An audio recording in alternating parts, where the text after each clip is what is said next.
Hello and welcome to the Slate Political Gabfest.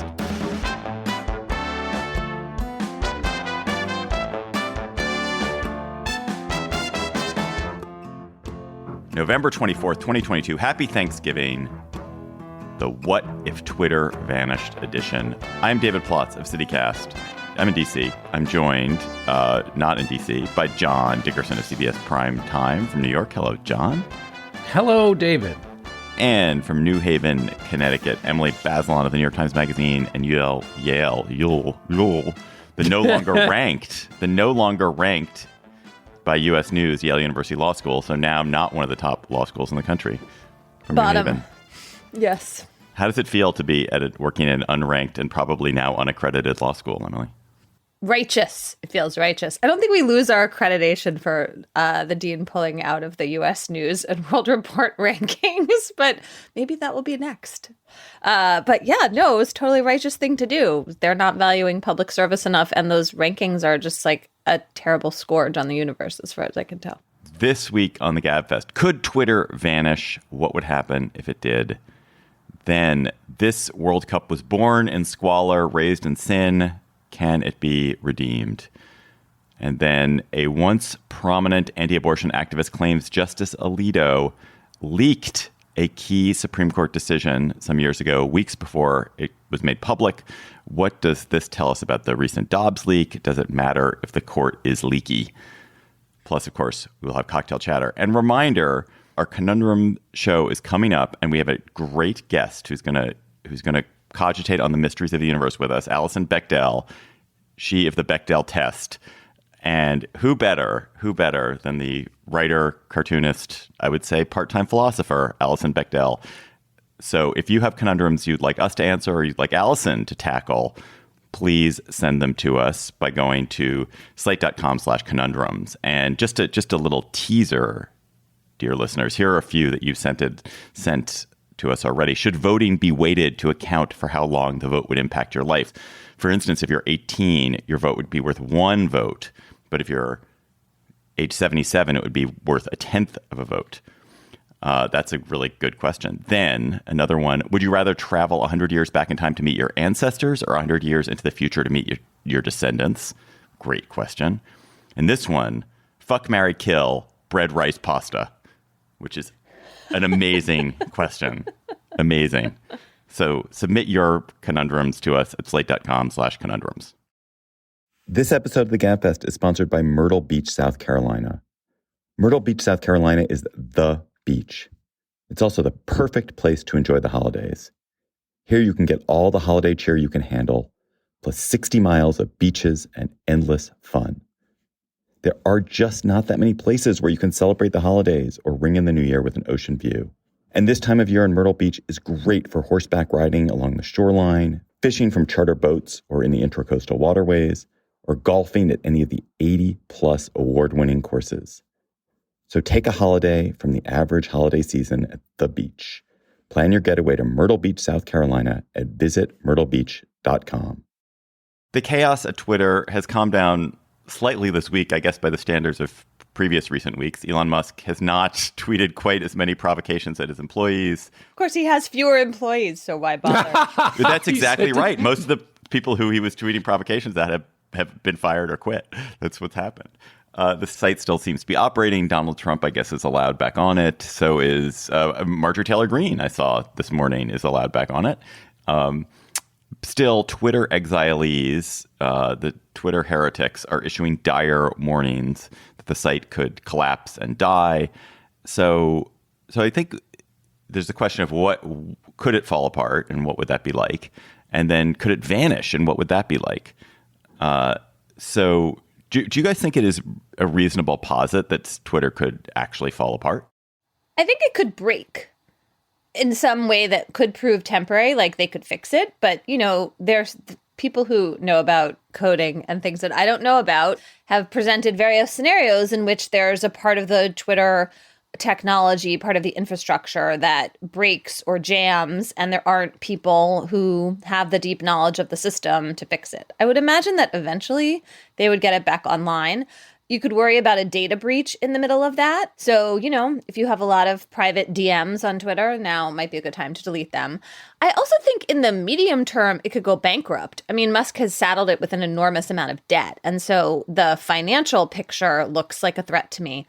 On the other hand, it's this international, place where people talk to each other and yell at each other, and it's not easily replaced at all. I've been interested to see how much energy there is in rooting for its survival, despite the kind of evil overlord veneer of the moment. To me, Elon Musk took over this thing, and when there was personal suffering in the Pelosi family and the moment of uncertainty and Paul Pelosi lying in a hospital bed with his head being stapled back together, Elon Musk made the personal decision to make their lives more miserable in front of his millions of followers. So that, I think, has to be kept clearly in the center of the moral frame. On the other hand, there are things that could be done with focus, attention, and a little skill that could make Twitter very good. It could basically allow the awful to go have their own channel where they all talk to each other and trade their, spoonfuls of poison to each other, but that people who are interested in the functioning rational world and conversation and all of the wonderful things that are wonder, joy of Twitter could have a clean channel that's actually helped by the technology, that misinformation can be figured out, and that there are solutions to this which might make quite a pleasant place. There might be more channels, and some of those channels might be truly awful, but they would be essentially minimized. I root for that. I think that there are ways to fix parts of Twitter, including its attacks on our attention. The problem, of course, is that Musk, and you can see this in his tweets, at least for the moment, is running his business model on attention grabbing because he needs, presumably, the revenue. So I definitely think that people who think it is in its death throes or it's going to fall apart completely are deluding themselves. A smart friend of mine, I was talking to about this yesterday, points out that Reddit, which is at least as complicated and also incredibly contentious, has like 20% the number of employees that Twitter had.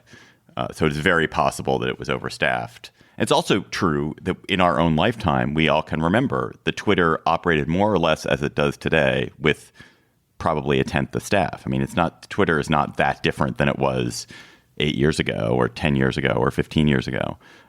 So some stuff will break and more offensive things will be on the platform, but I assume it will work. And I also assume that where the troubles will come for Musk will be with advertisers because they no longer will see it as a safe space. It has increasingly become a place where there is brand advertising. But if it's perceived as this safe space, as this haven for villains and trolls and mockery, and that there's no reliable protections for a brand to keep itself away from that, then advertisers will shy away, as we're already seeing. John, you've painted a picture where, there are these separate Twitter micro-universes, and here's one where we discuss flowers, and here's one where we discuss anti-Semitism, and here's where we are anti-Semitic. I don't know. That feels like a pipe dream, given who owns it. And while much of Musk's free speech theory is so simplistic as to be not theory, there is good free speech theory for this, right? That you want people talking to each other across these divides, and you create content moderation that allows not for walled off gardens, but for a free-for-all. Well, what if essentially they up the tools of both the ones you don't see and the ones you have? So, for example, it's the Matt Iglesias offering, which is basically you make Mega Blocker an internal tool of Twitter. And, it's very easy to see. In fact, you could really basically use one of Musk's own tweets as your Mega Blocker. And basically everybody who has favorited one of his sort of highly immature, pitiable tweets,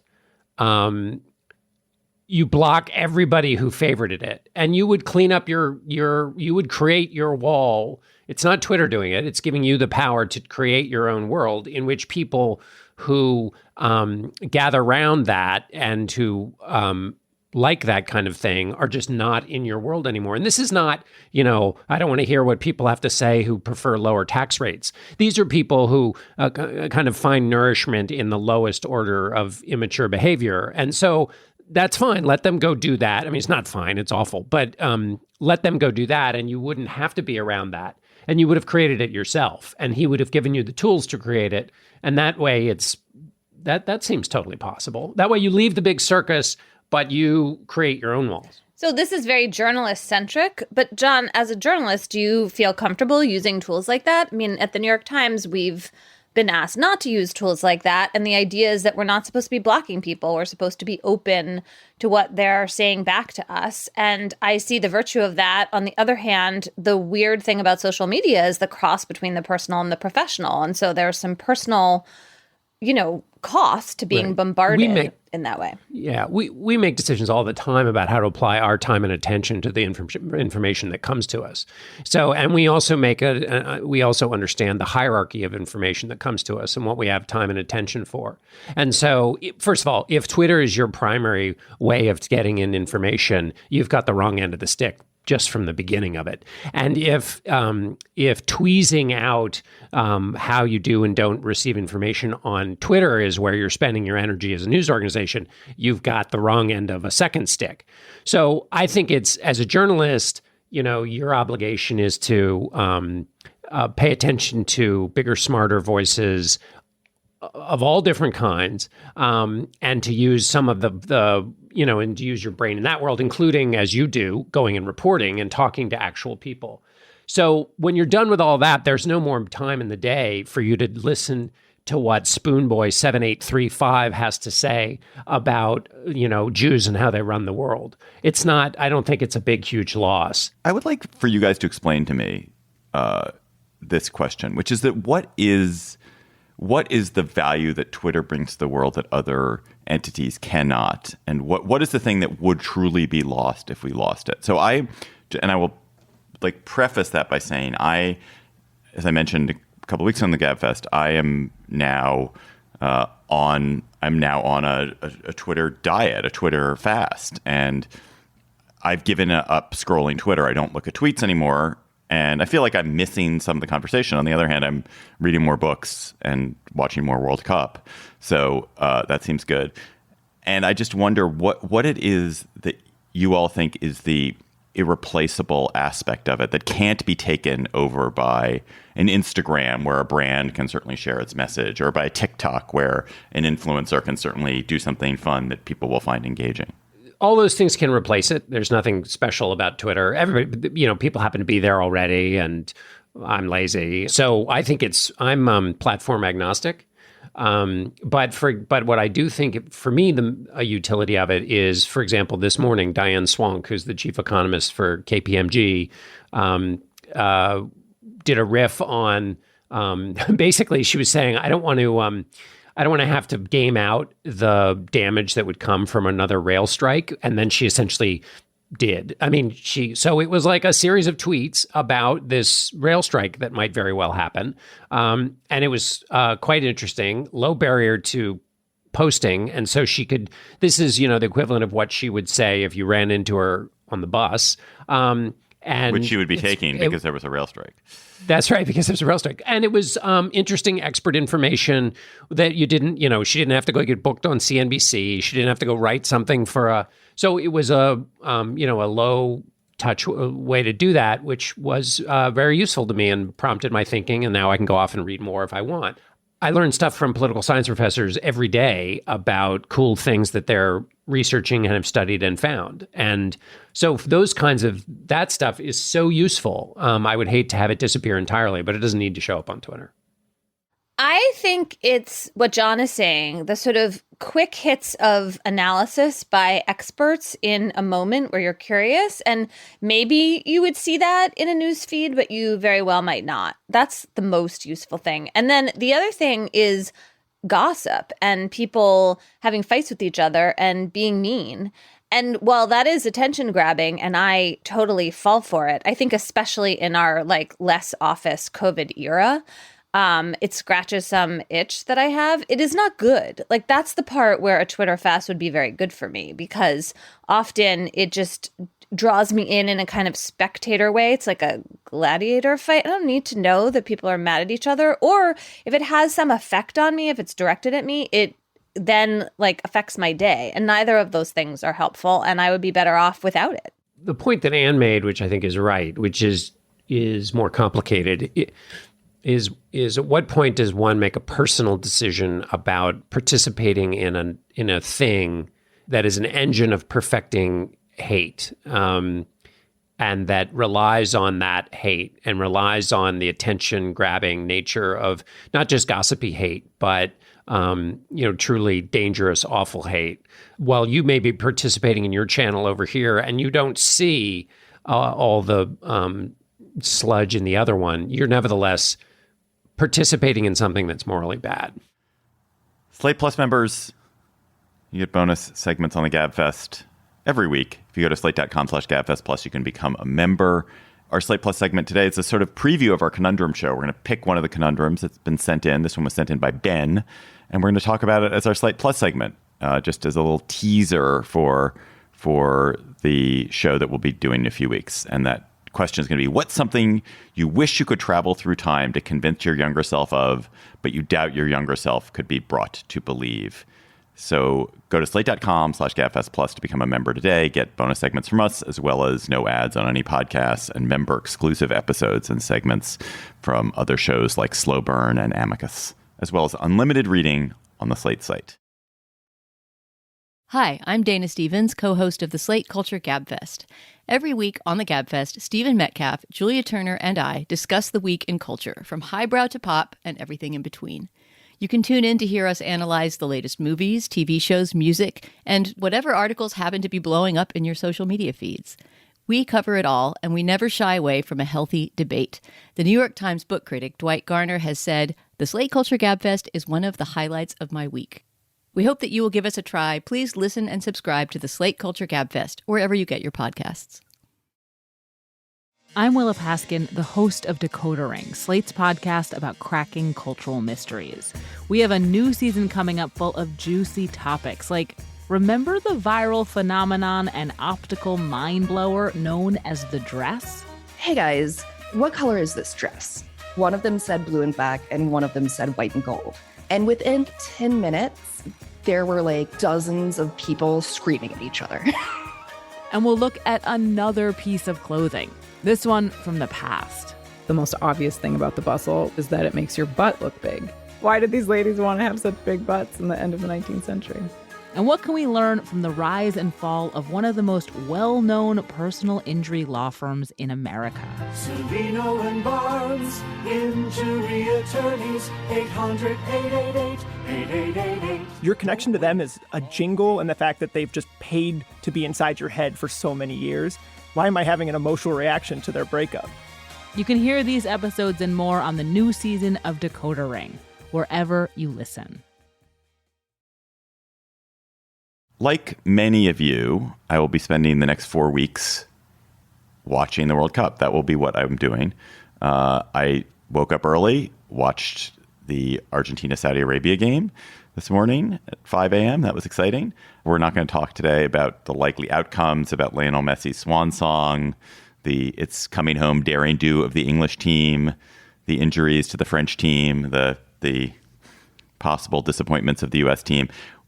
We're going to talk about it as a political spectacle. This World Cup has come onto the stage in a full dressed up in villainy. It was won nefariously with Qatar bribing the extremely bribable FIFA greedy sportocrats back more than a decade ago. They got the cup over the U.S. through just absolute bribery and chicanery. And it's been kind of just a ghoulish parade of horrors ever since. They've imported hundreds of thousands of laborers from the poorer world, especially from Nepal, to build stadiums and roads and hotels, and with scant regard for the well-being of those workers who died by the hundreds in the scorching heat.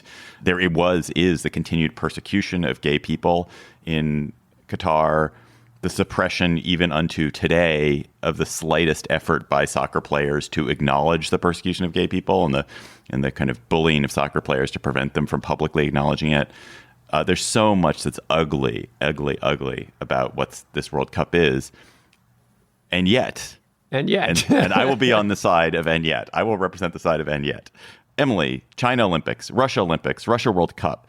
Not exactly, these sports events are not exactly the province of the most egalitarian and humane democracies. It's not like, Oslo this week and Stockholm next week. Yes, you are right, of course, that there are many global sporting events that do not win the Human Rights Award in terms of where they are located. And that is probably to the good in the sense that we are, in the end, one globe. And ruling out countries based on their human rights records is probably a bad idea.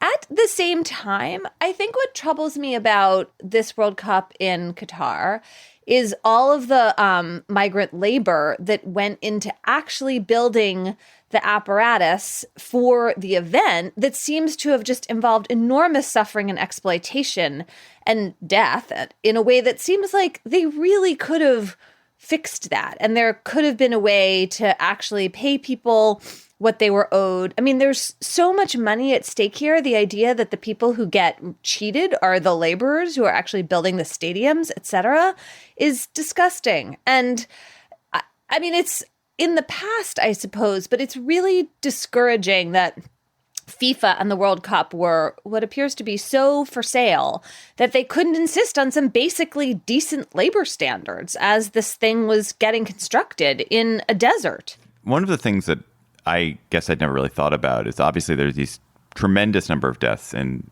Qatar from construction either of World Cup facilities or things that are related to World Cup facilities, death and suffering. And the deaths are, hundreds of suicides of Nepali workers. Horrible. In Qatar alone. Yeah.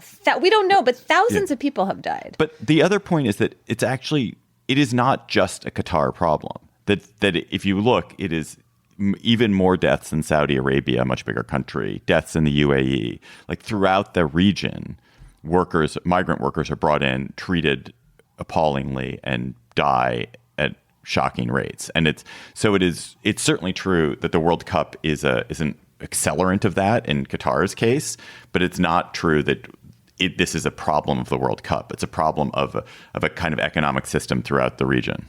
And does that, in that case, and I'm not trying to be, so take this in with all the proper caveats, but I mean, in a sense, a lot more people know about what you just described, David, now as a result of the World Cup than they would have before.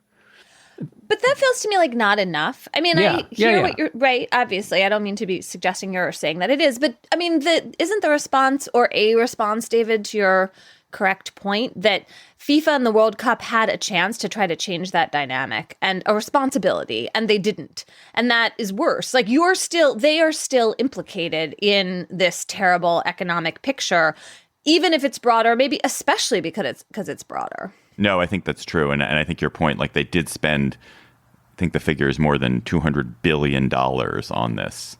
And it does seem like if you're spending $200 billion, could you have maybe put some shade, like made water readily available, like things like that? So it is shocking. And there's a way also in which, I guess it's Gianni Infantino, the head of FIFA, confirmed all of the worst views of FIFA in his hour-long tirade, saying that Europeans should apologize for 3,000 years before Europe has any right to make any claims about human rights. Oh, what aboutism? Yeah, which is basically identical to what Donald Trump said about Russia, and Hungary too. He's like, but of course the point is that one of the things, hopefully, that Europeans have learned after the failures of 3,000 years is that turning a blind eye to abuse of those who have no voice for the purposes of your entertainment is not something you should do. So that it seemed to be that sort of compounds the point you guys were making, which is that FIFA had a chance to use its leverage for good, and not only didn't, but is also now saying, like you're hypocrites for even thinking we should. And of course they're hypocrites, but that doesn't mean you don't try to make things better in the moment for the people who are being the most crushed. It is the worst of all organizations. I think what's funny is that my strong suspicion is that this is going to turn out to be basically a fiasco for Qatar. It's going to be a fiasco in several senses. One, they're going to be terrible at the soccer. And so they've made a multi-billion-dollar international effort to improve their soccer team, and so that they compete with these other teams. And at least judging by their first game, they're just terrible, and they're going to lose badly. And it's going to show that you can't, in fact, buy your way to soccer excellence. You can buy your way to influence, but you can't buy your way to excellence. Secondly, I don't think this is a country, it's the size of Connecticut, no offense, Emily, but it's hard to see what they're getting for their $220 billion. It's not going to be a tourist mecca. It's a tiny kind of nothing spot of desert, which is sitting on a big pond of natural gas. It's not going to be a force in world soccer. It's built these stadiums, which are white elephants. In fact, they look like white elephants, actually. But they're white elephant stadiums. They're never going to be used for anything else. And I just don't see. There's actually been a ton of very effective sports washing in soccer recently, where countries use their influence to kind of make themselves look better. And if you can look at the government of Abu Dhabi bought the Manchester City soccer team. The government of Saudi Arabia just bought the Newcastle soccer team. Qatar has actually done this successfully, buying the Paris soccer team, where they bought these excellent internationally valued brands and run them really well, and have, I think, glossed their image by doing that.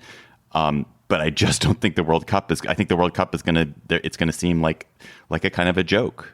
Ultimately, I don't think they're going to succeed. Everybody seems pretty bitter about it right now, right? The Qataris, everybody. Yeah, I think they should have just stuck with owning teams. May I ask you a question, David, that's related to what you said we weren't going to talk about, but has the sport, as a fan of the sport, and I'm really, really, really open to being a fan of soccer. I just don't have the time. But has the gilded influence of countries like Qatar changed the quality or style of play? It has changed where the balance of power in the world is. So there's now half a dozen teams, Manchester City, Paris Saint-Germain, now Newcastle, which have so much money that they're able to concentrate great players in a way that it was much harder to in the past. And so the super teams are even more super than they used to be. So that's one piece. I think another piece is that it's made the quest for global talent has gotten even better. So every village and every place in Cameroon that can be scouted for a great new player, it's going to be scouted for a great new player. So the level of talent is extraordinarily high. Like there are not people who are missed. There's not like, oh, that guy would have been great. It's everybody who could be good is cultivated, trained. And so I think the quality of play is incredibly high. The quality of soccer in the world, especially at the top level, is unbelievably high right now. And as a fan, that's a huge pleasure. Similar, I mean, it's you're an American, you probably are more familiar with basketball. Very similar to what's happened with basketball, except imagine that it's not just NBA teams that are scouting. It's also the government of Abu Dhabi, the government of Saudi Arabia. That the effort is global and even more better funded. And what I would then like is a 5,000-word essay comparing global basketball to global soccer. Because on the one hand, you have more people playing in soccer, and therefore it would seem like you would have more opportunities to be the kid from a poor family in Cameroon who rises to greatness than in basketball. But you also need big fields, and in a world of global warming, you don't have them so much. Whereas just a hoop is possible. So, like, what are the opportunities provided by soccer both? Versus basketball. Thank you. That is exactly what I was trying to say. It's a great idea. Where's the assignment editor on this call? Where exactly? 5,000 words, please. Well, what's also really interesting, and we're really getting off topic here, is that when you think about the world population centers, and notably China and India, but also most of the countries that surround China and India, there's practically no good soccer, and there's practically, with the limited exceptions, there's practically no good basketball. And it's like, wow, that is half the world's population that actually isn't really being touched by these two mega global sports. What's up with that? Like, why? Are they super good at other sports? Sorry to be so ignorant. Varies. Some and some, yes. But do not compare to how big their populations are for the most part. I want to make one other point, which is that there has been this way. So the World Cup is in Qatar, partly because Qatar bribed out the U.S. for it. But Olympics increasingly are going to countries that are autocratic, kleptocratic, and where there's an authoritarian government that can get away with allocating the money, the funds needed to build all the stadiums and the infrastructure. And there's this truism now in international economics that these global sporting events are really bad economically. Sort of like it's American cities paying tons of money for sporting teams, right? Although at least that has a more long-term benefit. I just want to say that I don't believe it. I think that the brand value for the right kind of places, and I would say like London in 2012, Los Angeles in 1984, Beijing in 2008, that the brand value for those places for doing those events was so huge that, yes, I'm sure on a simply dollar to dollar economic value, like did the dollar we spent on the stadium result in another dollar of tourist activity? No, it did not. Like maybe that's true, but like if you looked at it overall, I really think that the big mega sporting events for the right places are super valuable. I think Barcelona, like the Barcelona Olympics, put Barcelona on the international tourist map in a way that's kept it there. I don't think it's going to be true for Qatar, but I do think that I would love to see American cities and competing for these events again in a serious way, because I think we would benefit from them. Hi, I'm Dahlia Lithwick, host of Slate's Amicus podcast, and I'm here to tell you that we have a special offer on Slate memberships. You can now get 3 months of Slate Plus for just $15, and you'll get no ads on any Slate podcasts, member-exclusive episodes and segments on my show Amicus, and shows like Political Gabfest and Slow Burn, and unlimited reading on the Slate site. And best of all, you would be supporting all of Slate's independent journalism as we cover everything that is happening in the news every day. Sign up for Slate Plus at slate.com/podcast plus. Again, that's 3 months for only $15. So sign up now at slate.com/podcasts plus. An interesting report by Emily's New York Times alleges that Justice Samuel Alito revealed, perhaps intentionally, perhaps unintentionally, the decision in the 2014 Hobby Lobby case about the right of private companies to refuse to cover contraception for employees to some conservative religious activists who had buttered him up and ingratiated themselves with him. The Reverend Robert Schenck, who is an evangelical minister and former anti-abortion leader, now disaffected, heretical, claims that when he was still in the anti-abortion movement, he trained donors to cultivate the conservative justices, appealing to their religious beliefs, their religious interests, and also creating a social atmosphere where the justices would feel supported for their beliefs and thus presumably more likely in the long run to rule in their favor, and also giving Schenck some information he could trade on.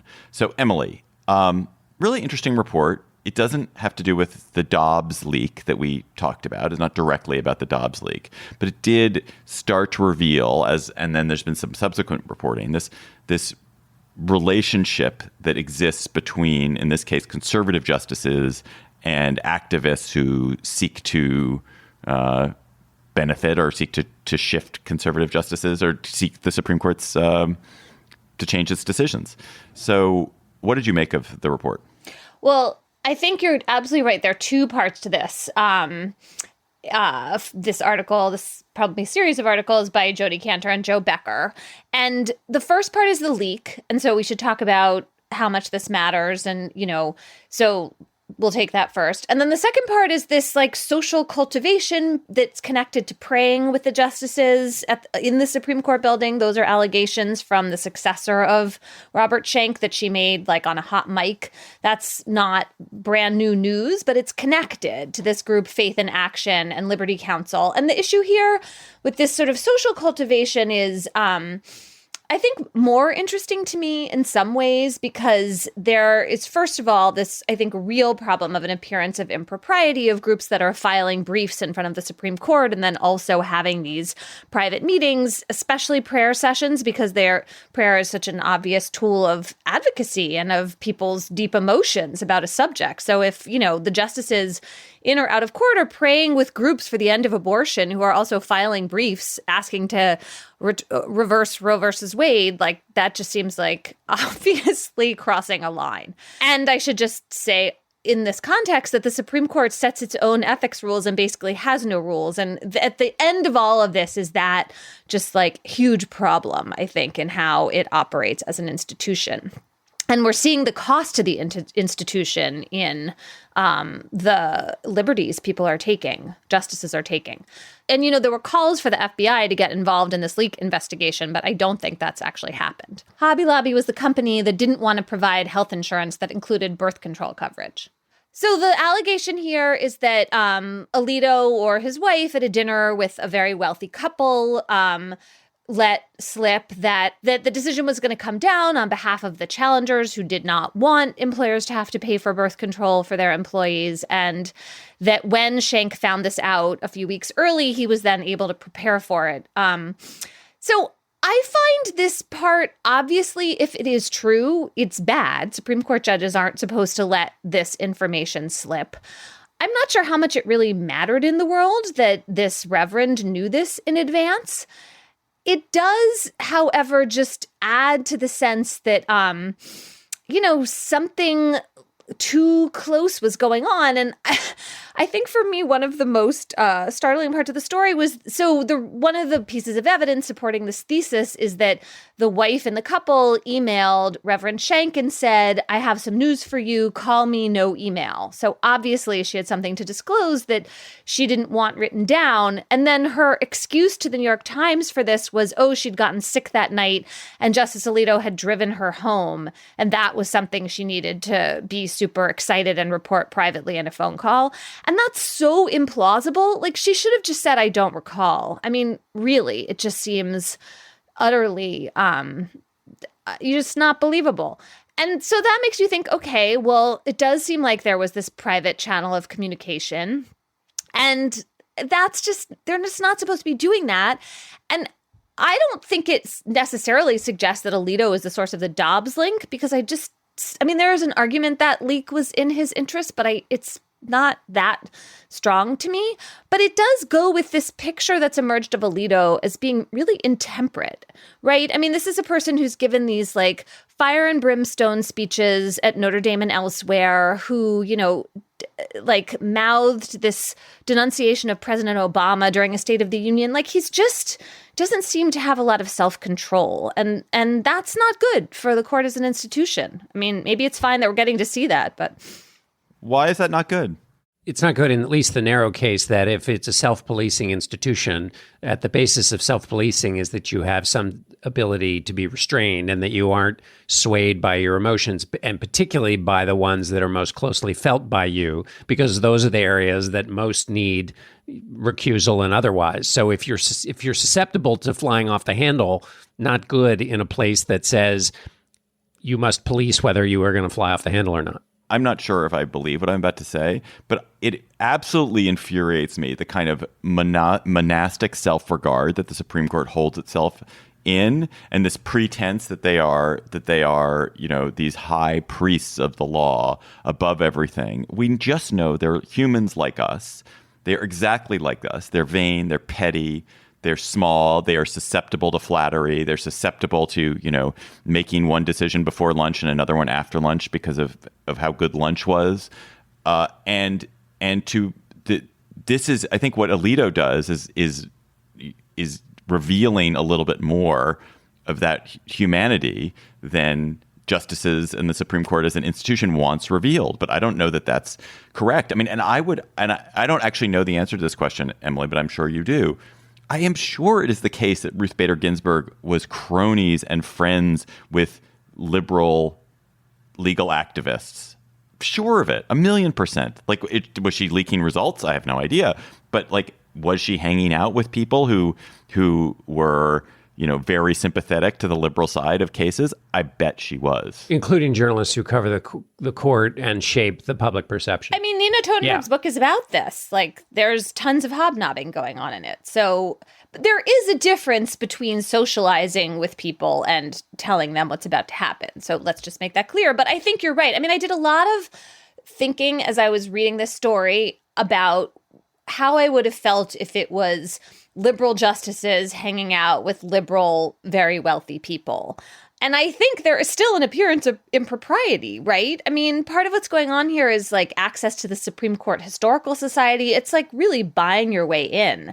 There's also just a weird social aspect to this where, I mean, it does not seem from his response that Justice Alito realized that this couple he thought he was just friends with was actually like deliberately cultivating him and reporting back to Reverend Schenck like various dates they had and things that were said, et cetera, et cetera. I mean, even if you did do this leak, that seems like something that would take you aback, that the people you thought were your friends and supporters were actually basically like plants. That's weird. Yeah. They've been paid to be friends with him. Or they were paying to be friends with him. Right? Yeah.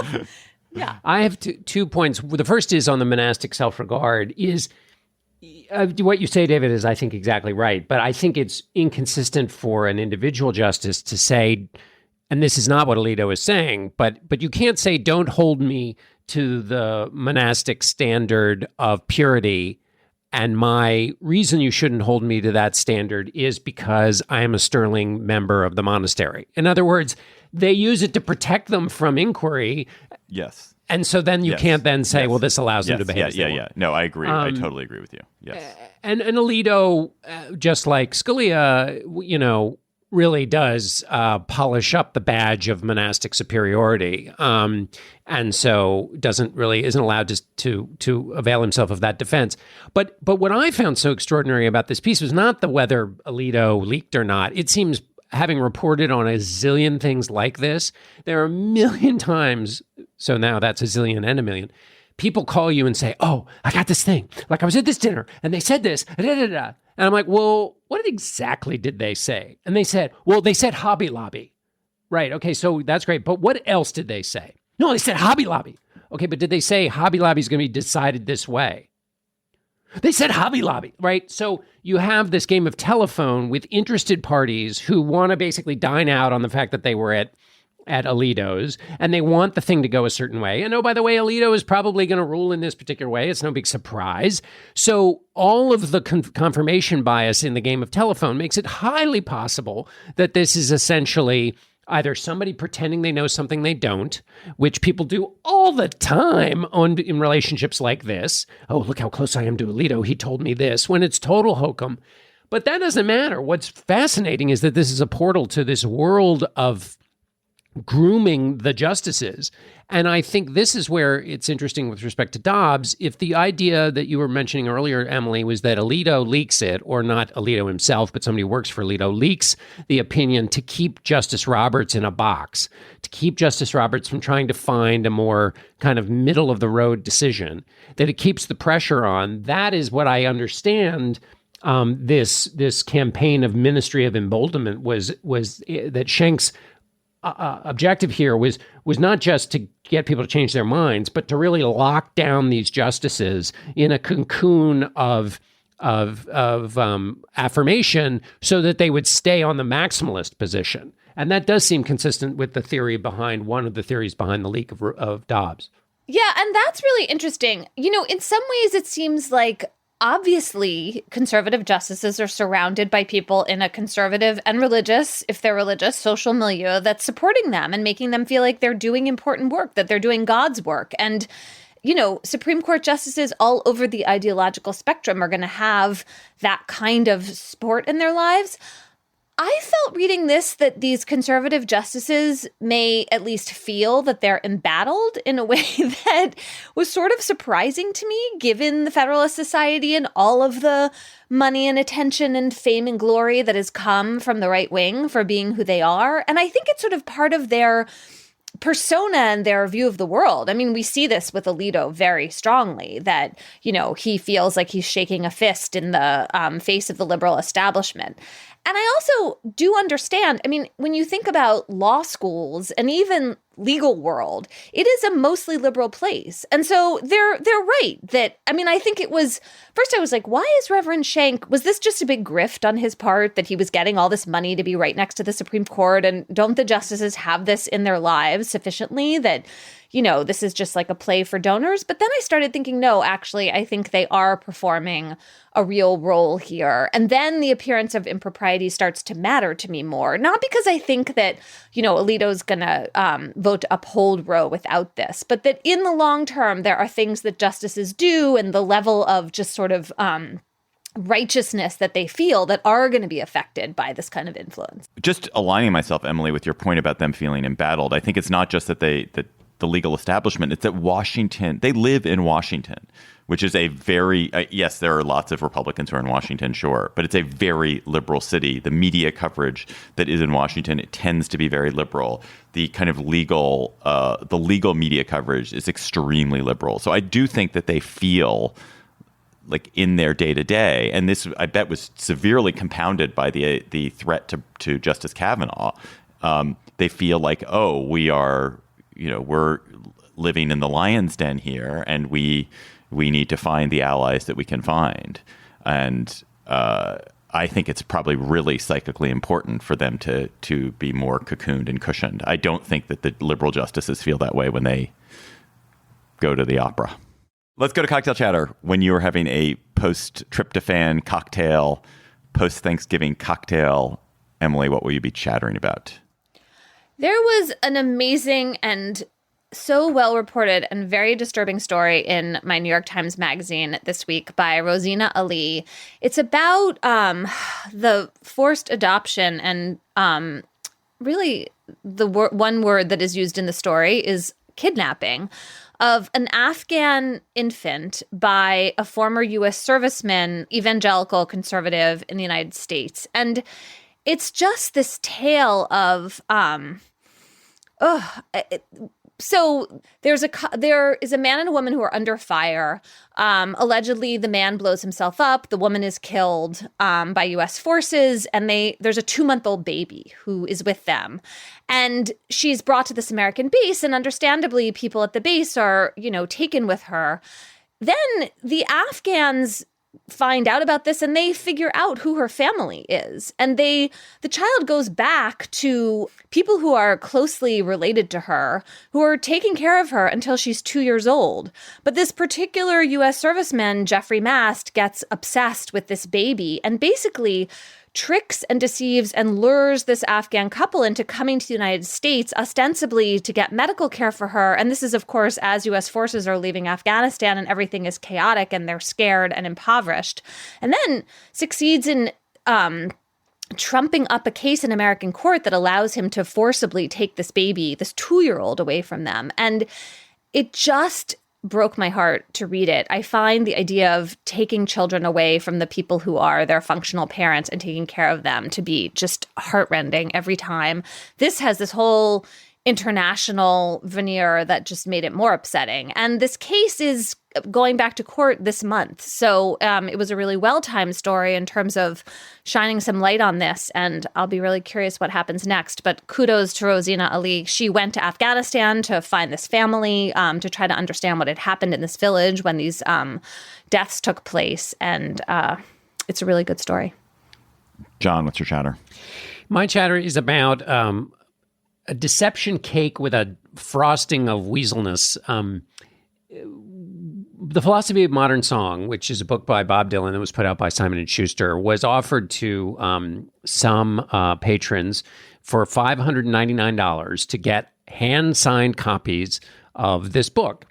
And this was sent out. The Philosophy of Modern Song arrived with what were hand-signed autographs by Bob Dylan, except the people who purchased the $600 limited edition started comparing notes and realized that all the signatures were the same. So it wasn't a hand sign, it was an auto pen. So this was the first act of deception. Then, when Simon Schuster was busted, they said, to those who purchased the Philosophy of Modern Song limited edition, we want to apologize. As it turns out, the limited edition books do contain Bob's original signature, but in a penned replica form. So they not only were weasels in the first instance, but then they're basically like saying, as it turns out, the truffle pasta was actually made by a guy named Joey Truffle, right? So they're like trying to weasel out of the original deception, which is like compounds the original deception by being weaselly. And then when I realized, and I'm asking this question to you, Emily, do they have to put out that weaselly attempt to justify their lame behavior for legal reasons? In other words, they have to say, actually, we were cheating you by pretending, but it actually is based on his real signature, so that they're not accused of an even bigger fraud, Emily? In other words, knowingly deceiving? Right. I guess I would hope that even if that did have a kind of legal appeal, that someone would not actually do that. I mean, I'm sure Simon Schuster has some culpability here, but I'm sure Bob Dylan has some culpability too. Like, this went out over his signature, literally. How many copies were there? 900. That's $500,000 of fake Bob Dylan signatures. Are they giving people their money back? Yeah. They're giving people their money back. But also, it's the kind of thing where, like, this isn't the decision of one dude to go get the auto pen and like sell them out of the back of his truck. This is something people gathered around a table to figure out and like make come to fruition. My chatter, two quick chatters. First, just a reminder, on November 30th, next Wednesday, I'm going to be co-hosting a live CityCast DC at Politics and Prose at Union Market. And Michael Schaffer and I are going to be talking about DC politics, what's happening in DC, for a live CityCast DC podcast. I'm so looking forward to it. It's at 6:30 at Politics and Prose Union Market. And I think there'll be some drinks afterwards and just can meet the team. Great group. And we'll talk about interesting stuff. My real chatter, sometimes we chatter about things that Slate is doing. We talk about things that Slate is doing because, you know, we're good citizens of Slate. I want to talk about something that Slate is doing that is so good that it deserves like 6 or 7 chatters of its own, which is that there is a podcast that my friend Josh Levine, host of Hang Up and Listen, the weekly sports podcast of Slate, called 1 Year, where Josh takes a year kind of at random in American history and does a bunch of stories around themes of that year, like usually things that are sort of not quite the main story that happened that year, but things that are slightly off the beaten track, but that reveal something about America or about that year, or about that time. And Josh has generally done things that are pretty contemporary, like the 80s and 90s. But now he's doing the year 1942, and it's an incredible podcast. So I would strongly recommend that you listen to 3 episodes of 1 Year 1942. One is called The Year Everyone Got Married, which is about how in 1942 Americans got married at an incredible rate because all these men were getting sent off to war, and so they wanted to get married, and there were all kinds of reasons. And he talks to, in particular, this one war bride, this one woman who got married in 1942, still alive at the age of 98, and just she's incredibly vivid, and the story is beautiful. That's number one. Number 2 is The Day the Music Stopped, which is about this incredible fact. John Dickinson, did you know that in 1942, American musicians went on strike and there was no new recorded music in the United States for more than a year? I did not know that. And so if you listen to what happens to American music, it is wild. And so it's actually that instrumental musicians are going to strike. So there's all this a cappella music that's recorded.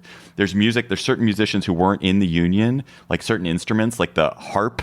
And so if you listen to popular music from 1943, there's this like music played accompanied by a harp. And music takes this real swerve between 1942 and when it comes back in 1944, and it completely changes the history of American music, and it all comes from this strike that happens. And then there's an episode called The InfoWars of 1942, which is about this German propaganda, English language, German propaganda radio station that was beamed into America. These episodes are fantastic. Listen to it. Such a great show. Such a great podcast. Listeners, you also have great chatters for us, and you email them to us at gabfest@slate.com. You tweet them to us at @SlateGabfest. And our listener chatter this week comes from Laurent Dugois. Hey Gabfest, this is Laurent from Paris, France. My chatter is in reaction to Emily's comments last week that the only way to defeat a bully is to present a united front and link arms. And that reminded me of the story of Ken McElroy. Ken McElroy lived in the city of Skidmore, Missouri, and he was the town bully. And everybody hated him. So much so that eventually, in 1981, his pickup truck was surrounded by a crowd of about 30 to 40 people, and he was shot to death twice. And nobody could say who did it. Nobody could identify the killers. No arrests were made. No charges were pressed. This town got away with murder. So obviously, I'm not advocating shooting anyone, but I thought this was a pretty potent illustration of Emily's point. Thanks. Well, Wow. That was a good one, Laurent. That is a really good cocktail chatter. That was like drop the mic cocktail chatter. That was, yes. And with like a little hint of punk rock in there.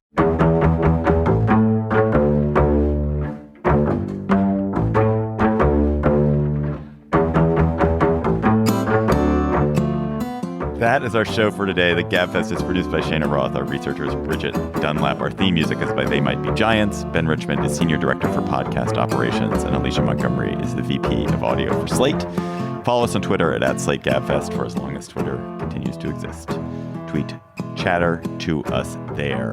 And go to slate.com/conundrums to give us conundrums. We have a few more days to collect them. Your conundrums for us and for Alison Bechdel, who'll be our guest on our Conundrum show. For Emily Bazelon and John Dickinson, I'm David Plotz. Thanks for listening. We'll talk to you next week.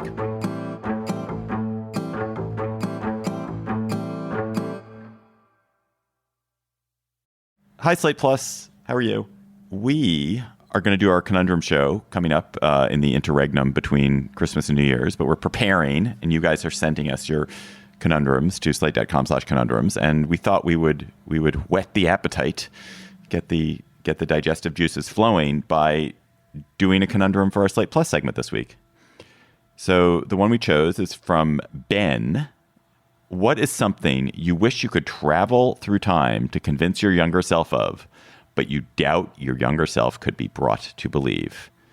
Emily the Bazelon. I wish I could tell my younger self that it is totally fine to have babies in the middle of trying to develop your career as a young or less young person, and that you can afford to take some time and just be relaxed about it, and it's all going to work out, and you don't have to harry yourself by trying to take shorter leaves or work your way through the whole thing.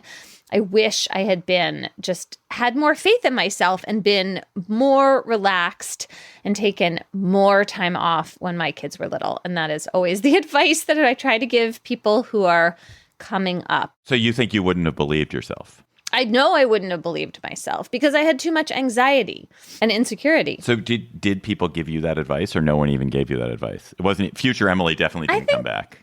I'm sure there were some people who tried to give me that advice, but I did not believe in myself enough to listen to them. That's a really good one. And you think even if Emily Bazelon herself shows up age 52 or whatever you are, 51, 50, I'm not even sure. You're 51. Young. 51.